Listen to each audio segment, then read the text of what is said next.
kesan kepada negara kita, kepada tanah Melayu. Kita tak join perang dunia, tapi kenapa ada kesan juga ni? Yes, ada kesan. Sebab apa?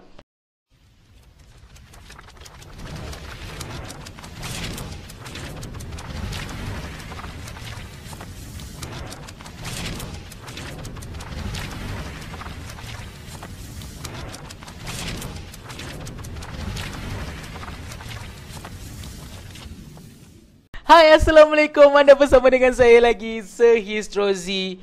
Let Histrozi teach you history. Jadi untuk video kali ini, kita berada pada topik bab yang ketiga, tingkatan 4. Tajuknya adalah konflik dunia dan juga pendudukan Jepun di dalam negara kita. Dan fokus video kali ini, kita masih lagi pada topik 3.2. Dan ini adalah bahagian yang terakhir tentang Perang Dunia Pertama, iaitu tentang apakah pengakhiran Perang Dunia Pertama.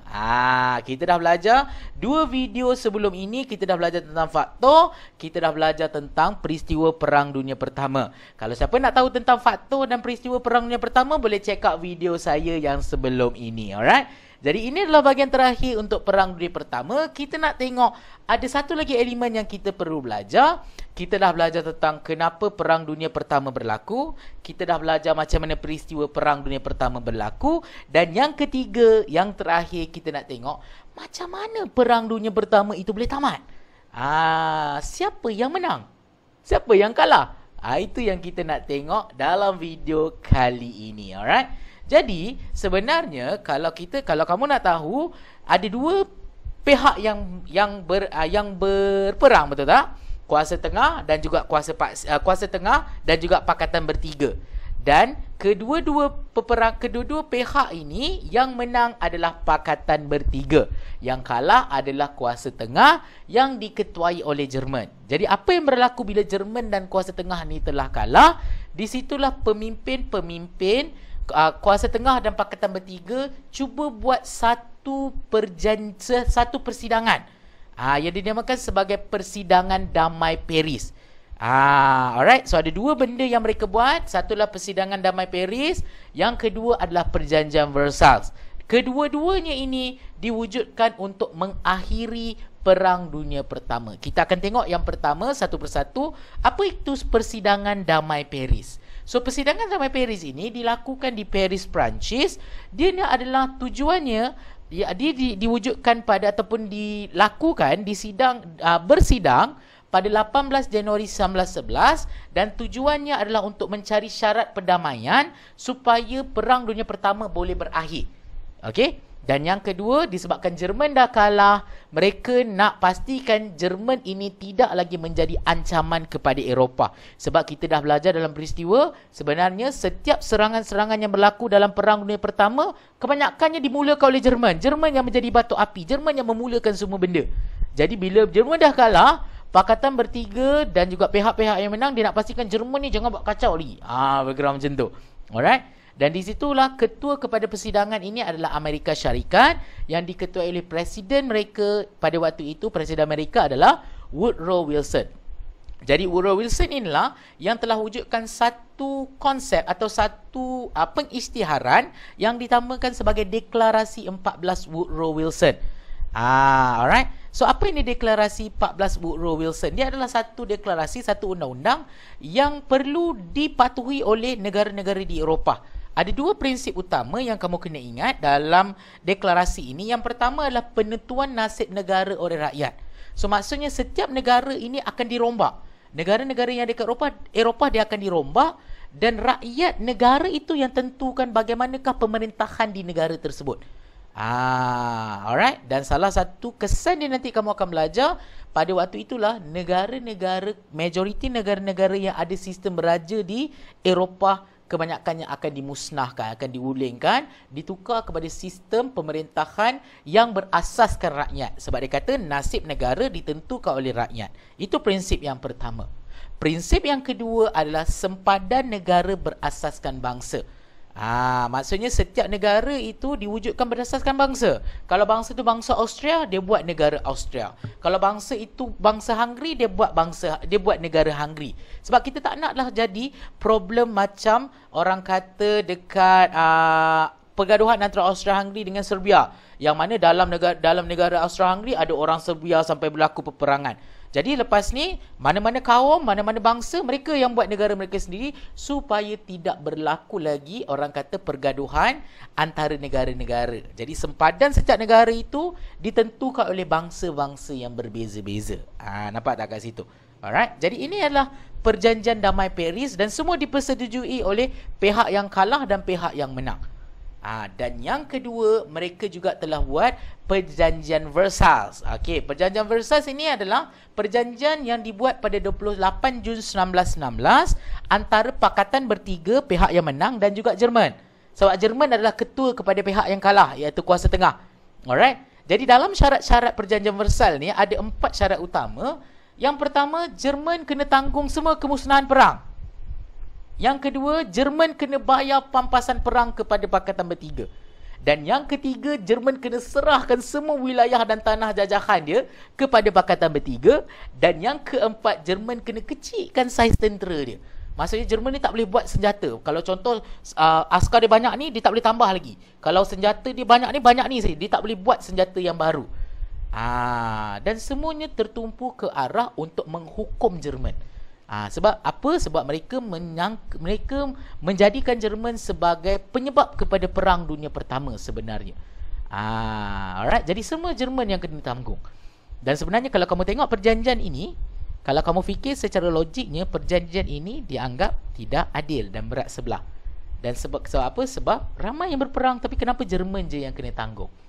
Dan tolong bear in mind, sebab nanti bila kamu masuk Perang Dunia Kedua, Jerman akan menyimpan dendam.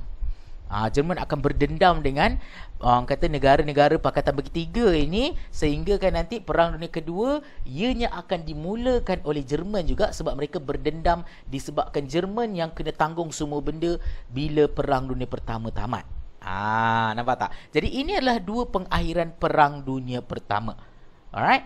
So sekarang kita nak tengok apakah kesan Perang Dunia Pertama. Alright. So ada 3 kesan yang kita akan tengok. Yang pertama adalah pengakhiran sistem beraja di Eropah. Negara-negara yang ada raja, mereka semua dimusnahkan. Alright, contoh macam Jerman. Jerman ada raja, tapi kerajaan beraja Jerman dimusnahkan, digulingkan, diwujudkan kerajaan Republik Jerman. Empire Austria-Hungary yang merupakan negara yang ada raja, Austria-Hungary, dimusnahkan, dipecah-pecahkan menjadi negara-negara yang baru yang kita akan belajar selepas ini. Rusia pula, raja Rusia pun dimusnahkan, digulingkan dan diwujudkan kerajaan komunis yang pertama, yang akan diketuai oleh Vladimir Lenin, yang kita akan belajar dalam bab yang ke-6 tentang siapa itu komunis nanti. Alright.